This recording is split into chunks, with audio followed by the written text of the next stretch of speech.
আমরা তো সবসময় এটা আগস্টের আগের থেকেই আমরা সকল প্রকার জুয়া, মাদক, তারপরে চাঁদাবাজি, সন্ত্রাসের বিরুদ্ধে কাজ করে আসতেছি, এখনো করতেছি, ভবিষ্যতেও করব এবং এর বিরুদ্ধে কঠোর অবস্থানে আমরা আছি, জিরো টলারেন্সে আমরা আছি।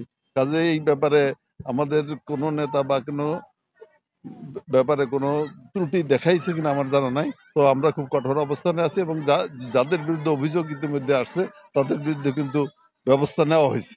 কোনো কোনো ক্ষেত্রে ব্যবস্থা নেওয়া হয়েছে যা হয়তো আপনাদের গণমাধ্যমে আসে নাই, কিন্তু অলরেডি ব্যবস্থা নেওয়া হয়েছে। না, নির্বাচনটাকে বানচাল করার জন্য অনেকেই চেষ্টা করতেছে, নির্বাচন পিছিয়ে যাওয়ার জন্য চেষ্টা করতেছে, কিন্তু আপনাদের মনে রাখতে হবে একটি নির্বাচন তো সরকারি যে দেশকে একটি সুশৃঙ্খল অবস্থায় নিয়ে আসতে পারে।